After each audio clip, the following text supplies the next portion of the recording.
झाले तुझी सेवा करू काय झाले अन्याय माझे कोट्यान कोटी दोनेश्वराबा तू भाग कोटी ओ शांती शांती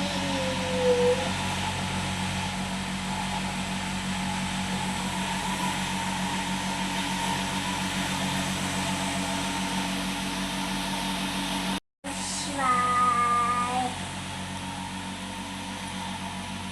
ओम नमः शिवाय ओम नमः शिवाय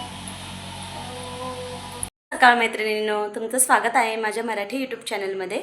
तर आजची सुंदर अशी सकाळ.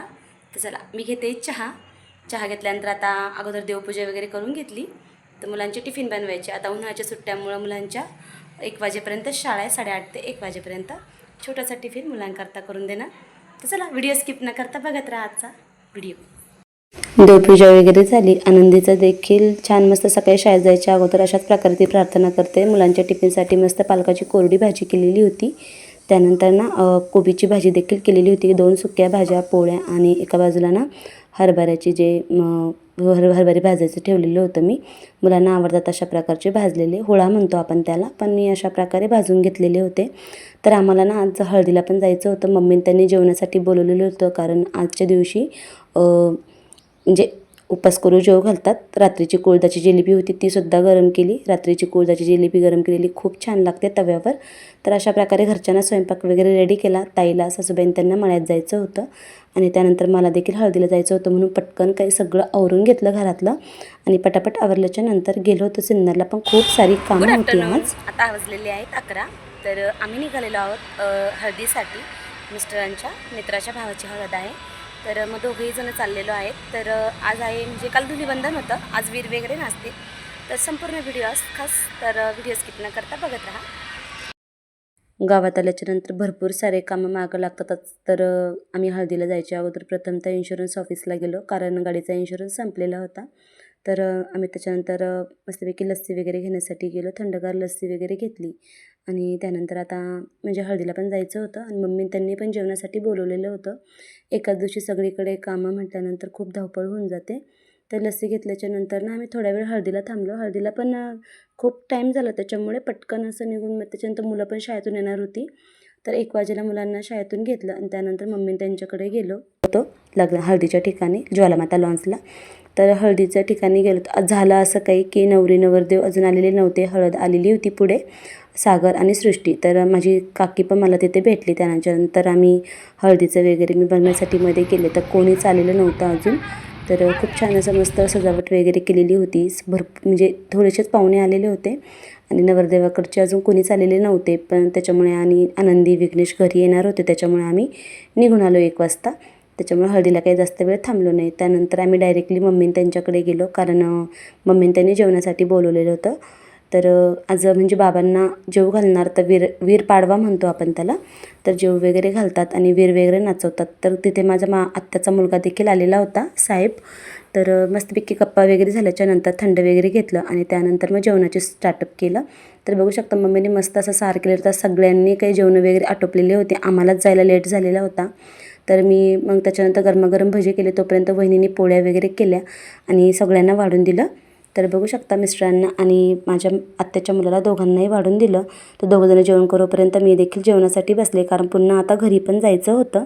तर माझ्या आत्याचा मुलगा तर झालं असं की वहिनीने पुरणपोळी वाढली, पण दोघांनाही पुरणपोळी आवडत नाही. तर त्याच्यामुळे हसी मजाक चालू होती. नंतर वहिनीने गरम गरम आपल्या साध्या चपात्या केल्या आणि दोघांनाही वाढून दिलं. त्याला जेवणाची भूक नव्हती, पण बळजबरी खाऊ घातलं म्हणून तो हसत होता. तर त्यानंतर आता मी देखील जेवणासाठी बसले. मस्तपैकी गरमागरम भजी, आणि सांगायचं आहे की मलाही पुरणपोळी आवडत नाही. मी पण साधी पोळी मस्तपैकी जेवणासाठी बसले. जेवण केल्याच्या नंतर आता घरी निघालो होतो.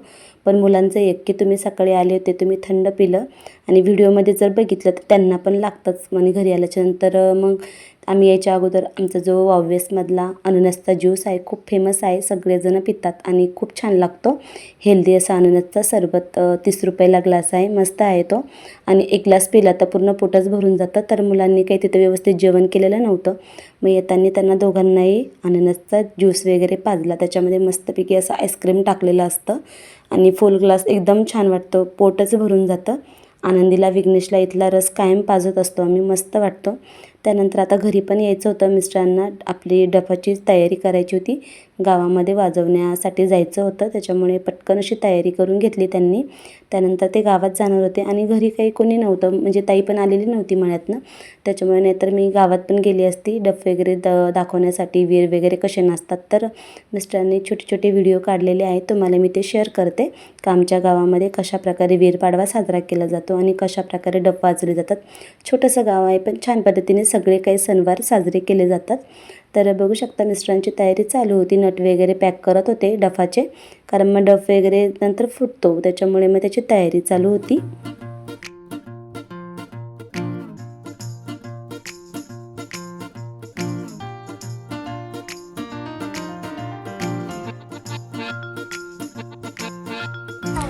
तयारी चालू आहे संध्याकाळची डफ वाजवायची, कारण आदल्या दिवशी काही डफ वाजवलेले नाही आहे, त्याच्यामुळे मग आज आहे ना डफ वाजवणार आहे, त्याची तयारीच करताय सगळेजण. बघा छोट्यांची पण तयारी चालली, त्यांचे डफ दाखवते मी.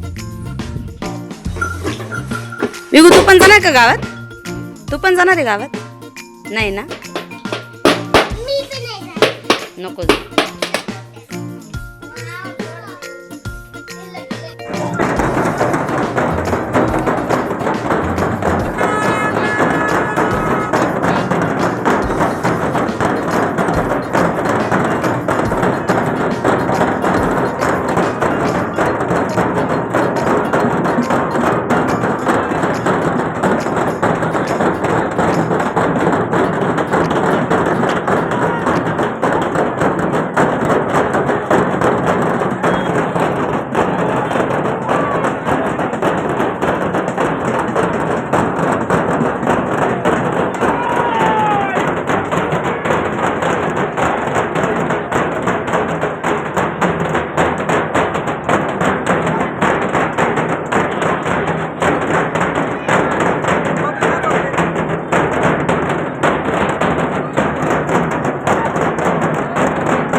तर अशा प्रकारे आमची गावची परंपरा आणि पहिल्यापासून अशा प्रकारे वीर वगैरे नाचवतात, टफ वगैरे वाजवतात. तर आमच्या कुंदेवाडीची ही प्रथा.